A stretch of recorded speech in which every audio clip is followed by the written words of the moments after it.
Peace and love, and welcome to Black Diamond Worldwide Outreach. Today we are celebrating our third Sunday in Lent and also looking at the third word that Jesus spoke on the cross. Woman, behold your son. Son, behold your mother. And this talk today, we're going to be looking at how we behold our world, how we see our world, because not so many of us use the word behold anymore, right? So how we see our world, how we see ourselves in the world, how we see our relationships in the world, how we're beholding all of these wonderful experiences in the world. So, we have to start with a life-affirming affirmation, a projection affirmation that sees that everything that we behold as loving, powerful, healthy, and giving us all the mental wellness we could ever ask for. So you know the rules. Put your fists in the air and affirm at the top of your lungs, I behold my life as a beautiful expression of love. I see my life as a beautiful expression of love, power, health, and mental wellness. And mental wellness. This is what I believe that we are all striving for. Not to be burdened with the doubts, fears, worries, anxieties, all of the little nervousnesses that come. Yeah, I just said nervousness. I know it's not a word, but sometimes when you're in these things, all these feelings come up that you can't even describe. All these feelings come up that you feel that you cannot deal with. So the real question behind everything now is, how do you behold your world? How do you see your world? I had to go into the dictionary. Webster's dictionary defines the word behold as to perceive through sight or apprehension. To perceive through sight or apprehension. What a definition for this wonderful word. So when we're asking ourselves, how do I behold my world? How do I see my world? We're really asking, how do I perceive my world through my sight? How do I perceive my world through my past experiences, through my future goals, through my current situations, right? Through the people in my life, through the experiences that I'm having. All of these things shape how we view the world in the current moment. All of these things inform how we see our world in this current moment. So you have to ask yourself, how do I see my world? How do I see myself in the world? Are you dealing with facts, or have you built up an alternate reality so that things are easier to deal with? There are people that, it's always good. We talk about imagination, imagining the future thing and imagining where you see yourself, and vision exercises. But we must remember that your affirmation for the future, or your affirmations for the future, are only real and worthwhile if they are formulated in the truth of this moment. You have to deal with the facts of this moment, right? So there are people that, instead of dealing with the real, instead of dealing with the things that happen in their life, they pretend it's not happening. They pretend that they did not go through a loss. They pretend just so that it's easier to deal with, just so that it's more palatable. Just so that it's less to think about. We don't want to think about the problems. We don't want to think about the solutions. We just want to know that we're having a happy life. And yes, that is wonderful. We all deserve a happy life. We're all looking for a happy life. But in order for you to formulate affirmations that will bring you into a new phase of life, in order for you to pass the current test that you are being tested with today, it means that you have to tell the truth about this moment. You have to tell the truth about what you did wrong. You have to tell the truth about how you're feeling about this moment, right? And when you do that, You're able to say, well, you know what? I did wrong or I did everything right. Now it's time for me to move on. I've spoken my truth and my world is filled with good, right? Affirmations, remember, are the things that we use to get us to the next level. But again, you have to tell the truth. Without the truth, right? It's just like if you plant an orange seed, you're not going to get an apple tree. So if you're planting your affirmation, if you're formulating an affirmation with the bitterness, the negativity, the stuff that you're not dealing with, that is the tree that will bloom. Right? That is what you will produce. So speak your word of truth, telling the truth in every moment of your life. Affirm with me, I speak my truth. And I live in a world of good. I speak my truth, and I live in a world of good. Not only is it springtime, today is the first day of spring, so sweater weather is gone now, but I just felt like wearing my fancy sweater. I got it as a gift, so, I'm showing off myself. I'm showing off my gifts. Not only is it springtime, but it's also Women's History Month, right? So all the time we have something to celebrate. Every day is a day for something, right? So we have to find the joy in it. But again, it requires us telling the truth. Beard Spalding says that our own acceptance of illusions negates the good that we want. So not only do people not tell the truth about what they're going through, but they also build up negative future experience. It's not even what they're going through, but just because they don't think that they have good luck, so everything else is not going to be lucky in their life. Stop thinking like that. Stop believing like that. As a child of God, it requires us to regularly remember who we are and whose we are, because as we live in the world, as we interact in this human, materialistic way of life, it's easy for us to forget. But today, you can remember and remember and remember and perpetually and draw strength from that memory. Now, the third word that Jesus said on the cross, he looked at his mother and he looked at his physical brother on the earth, John, and he said, "Woman, behold thy son." And to his brother John, he said, "Son, behold thy mother." "Woman, behold thy son" was Jesus's words, and he was talking to his mother in reference to John, his elderly brother, the disciple that represents love. "Son, behold thy mother" was uttered to John, urging him to take the responsibility to care for his earthly mother. Jesus was fulfilling his responsibility to his mother as he saw it. He knew that his time on this earthly plane was coming to an end. Yet he was not selfish to deny those who he had to leave on this earth and give them the right to love one another. Now, I believe that Jesus, in this word that he was speaking, as again, he was dying on the cross, and all these words that he was speaking, he still showed a non-possessiveness, right? The question then becomes here, can we allow others the freedom to continue their lives as they see fit?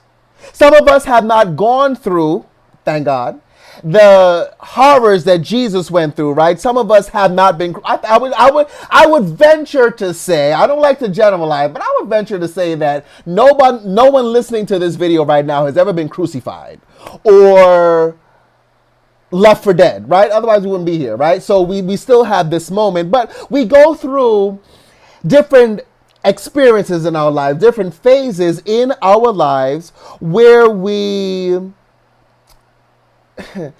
see that there is something new that needs to be done, right? There is a death of an old thing and a birth of a new thing, but some people cannot get to that birth of a new thing, right?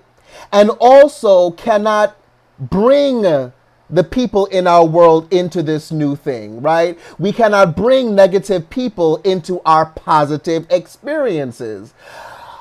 So also, this also references the belief that we have in our lives, right?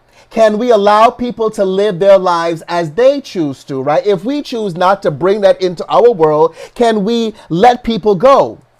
Can we let them do what they need to do in their world? Can you allow a relationship to be over once it has run its course?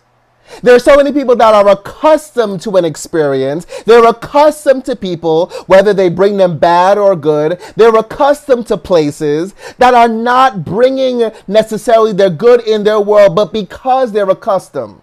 Because they feel that it is their duty, it is their responsibility, right? Jesus could have just as well said on the cross, "Mom, don't ever forget me. Brother, forget me." He could have said whatever he wanted to keep that possession. He could have said, "Will you love me forever?" All these things that we're holding on to the emotions of other people. We're holding on to the opinions of other people. We're waiting for that in order to move on to the next phase of life. But Jesus knew that he was going to the next phase of life, whether he liked it or not. And the things of his old life will take care of themselves. Friends, I want you to remember this as we look at "Woman, behold thy son, son, behold your mother." You can't bring your old life into your new life. Your old life, the old people, the old ways of doing things will take care of itself. You will find your new life somewhere else. I saw a meme this week that said, "Some things break your heart, but will fix your vision." Friends, I want you to remember that. Some things will break your heart, but it will fix your vision.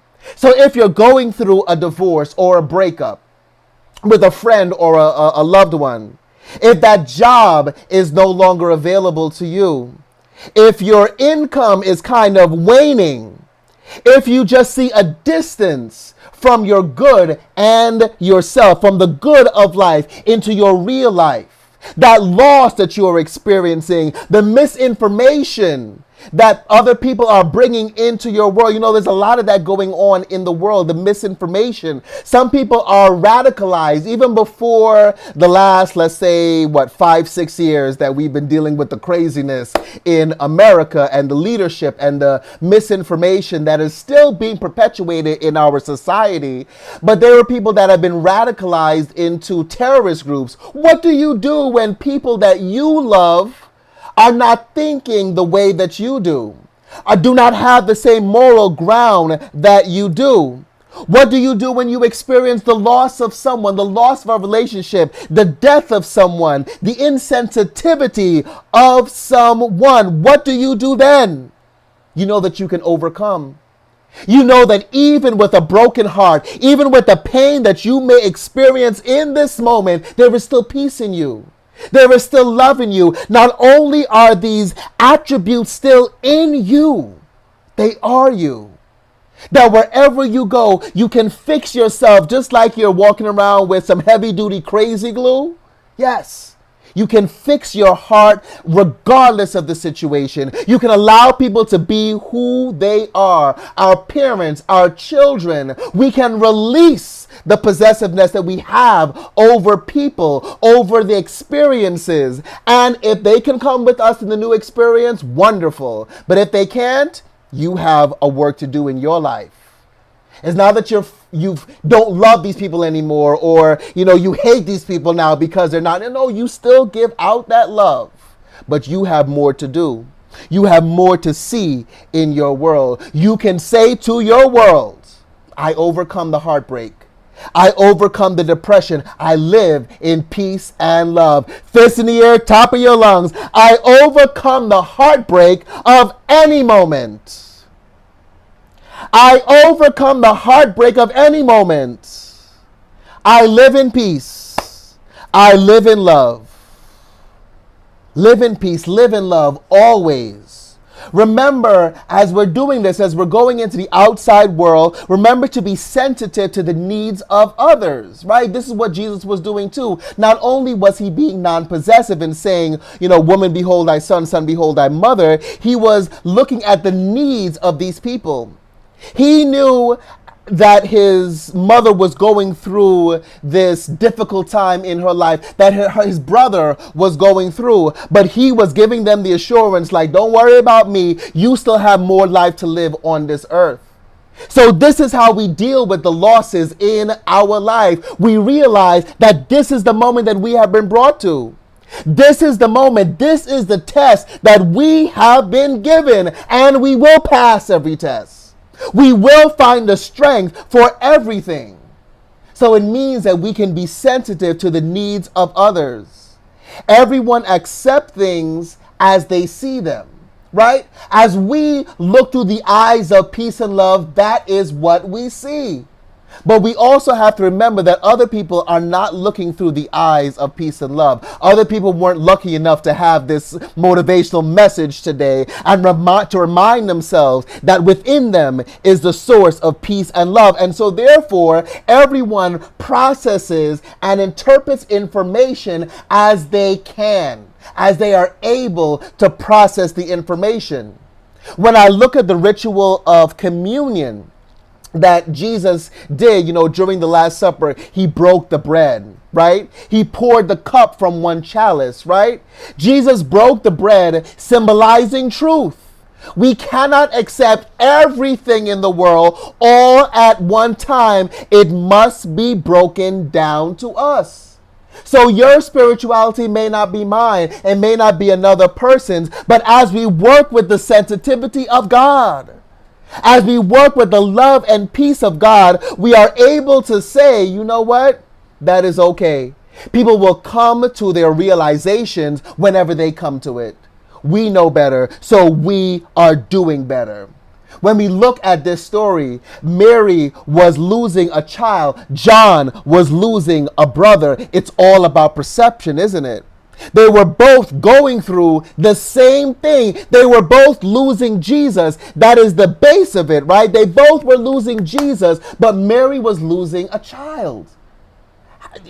Talk to anyone that has lost a child. They will tell you that is the worst pain in the world. John was losing a brother, right? Two different people having the same experiences, but just a different perception. Today, you have to know, as you're being sensitive with other people, they may have gone through the same things that you have gone through.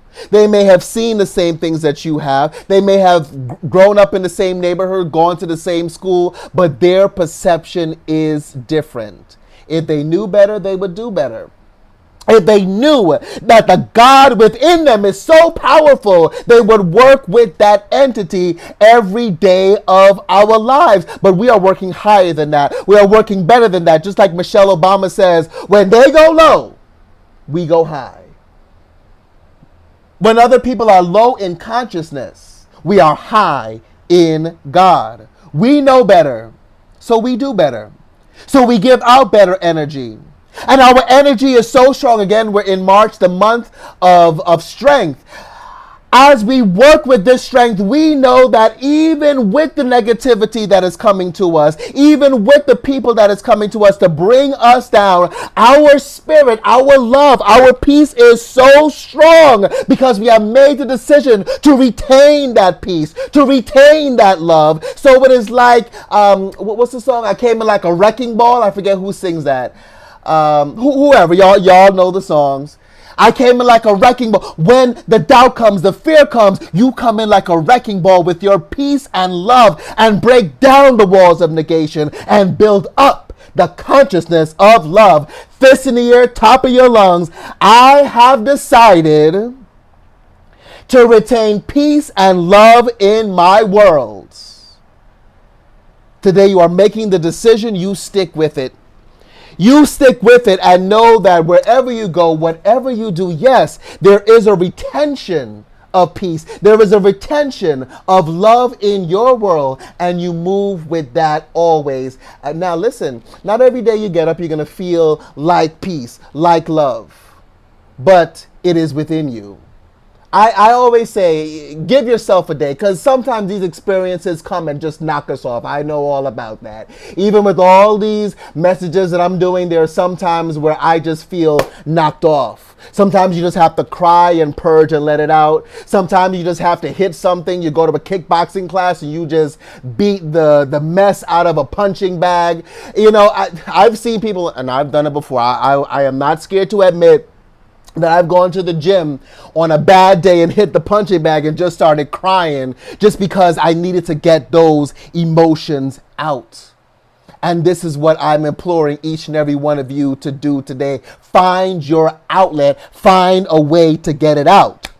The last point I want to leave with you today is to pick your battles. Not every battle has to be fought. Not every call has to be answered. Not every text has to be responded to. Not every comment has to be responded to, right? Pick your battles. Trust your intuition to guide you to know what battles are worth fighting. Not everyone is worth your time. Not everything is worth your time or your energy.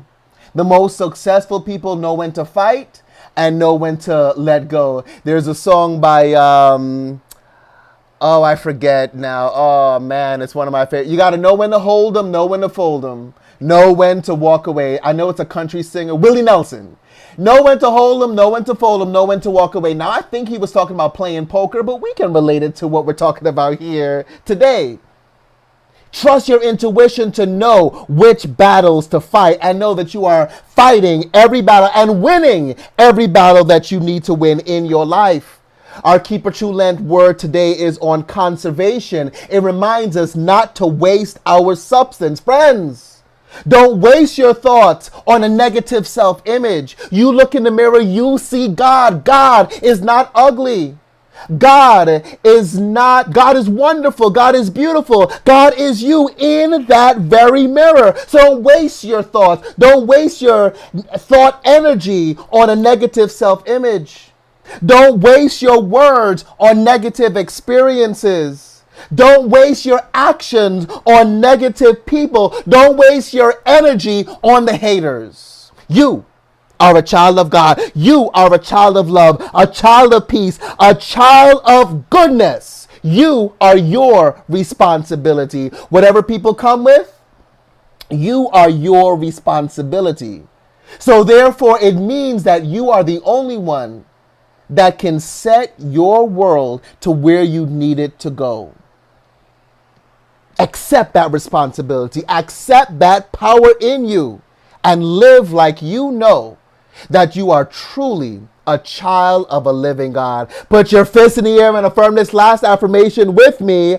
I am my responsibility, and I am proud of me. I am proud of me. When you finish this video, go straight in front of a mirror or turn your camera on and just look at yourself and say, I am proud of you. I am proud of you. Call your name, Jason. I am proud of you. Don't be scared to do it, because if you don't do it, no one else will do it for you. Set the precedent in your life.